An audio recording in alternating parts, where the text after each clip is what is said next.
إنا أوحينا إليك كما أوحينا إلى نوح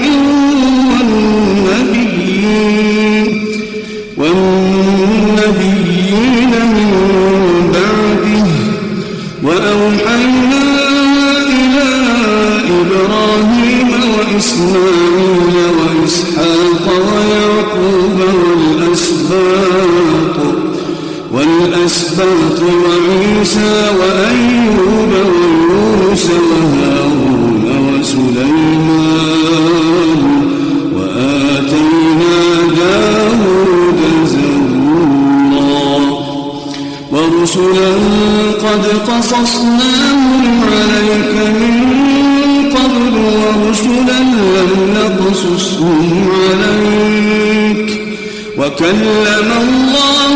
موسى تكليما رسلا مبشرين ومنذرين لئلا يكون للناس على الله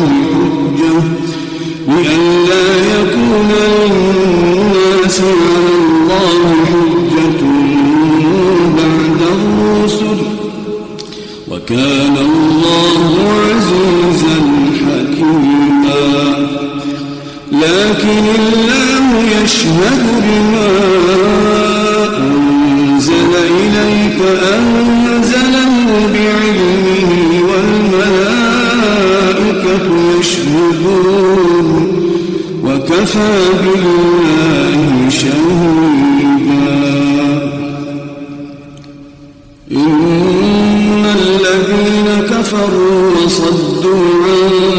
سبيل الله قد ضلوا ضلالا بعيدا إن الذين كفروا وظلموا لم يكن الله ليغفر لهم ولا ليهديهم طريقا إلا طريق جهنم خالدين فيها أبدا وكان ذلك على الله يسيرا يا أيها الناس قد جاءكم الرسول بالحق من ربكم فآمنوا خيرا لكم وإن تكفروا فإن لله ما في السماوات والأرض وكان الله عليما حكيما يا أهل الكتاب لا تغلوا في دينكم ولا تقولوا على الله إلا الحق إنما المسيح عيسى بن مريم رسول الله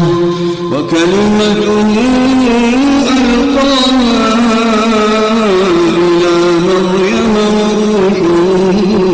منه فآمنوا بالله ورسله ولا تقولوا ثلاثة انتهوا خيرا لكم إنما الله إله واحد سبحانه أن يكون له ولد له ما في السماوات